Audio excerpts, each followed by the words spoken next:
కాంగ్రెస్ ప్రభుత్వం శ్రీమతి కల్వకుంట్ల కవిత గారు, హెచ్ఎంఎస్ గౌరవాధ్యక్షురాలు, అలాగే తెలంగాణ జాగృతి అధ్యక్షురాలైనటువంటి శ్రీమతి కల్వకుంట్ల కవిత గారిని ఖమ్మం జిల్లాలో అరెస్టు చేసి నిర్బంధించడాన్ని హెచ్ఎంఎస్ తరఫున తీవ్రంగా ఖండిస్తా ఉన్నాం.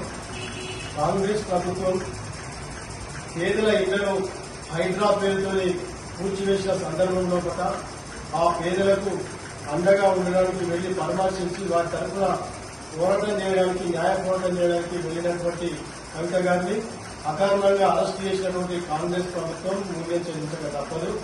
ఎందుకంటే గతంలో కాంగ్రెస్ ప్రభుత్వంలో ఉన్నటువంటి ముఖ్యులు రేవంత్ రెడ్డి గారు కానీ, ఇంకా ఇతర భట్టి విక్రమార్క గారు కానీ అప్పుడు ఉన్నటువంటి బీఆర్ఎస్ పార్టీకి వ్యతిరేకంగా ఆందోళన చేయలేదని చెప్పి ఈ సందర్భంగా ప్రశ్నిస్తా ఉన్నాం. హైడ్రా పేరుతోని పేదలను భయప్రాంతాలకు గురి చేస్తూ కష్టపడి కట్టుకున్నటువంటి ఇళ్లను 40 సంవత్సరాల క్రితం కట్టుకున్నటువంటి ఇళ్లను కూడా హైడ్రా పేరుతోని భయప్రాంతాలు చేసి నిర్దాక్షిణ్యంగా కూల్చివేసేటువంటి కార్యక్రమం రేవంత్ రెడ్డి సర్కార్ చేస్తూ ఉన్నది.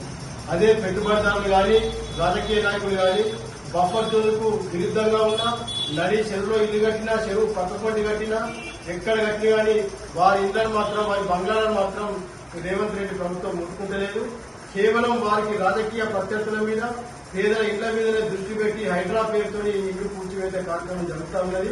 కాబట్టి దీన్ని వెంటనే ఆపాలని చెప్పేసి హెచ్ఎంఎస్ పక్షంగా మేము డిమాండ్ చేస్తా ఉన్నాం. కల్వకుంట్ల కవిత గారిని అరెస్టు చేసినందుకు మేము ఈ సందర్భంగా మేము వ్యతిరేకిస్తా ఉన్నాం.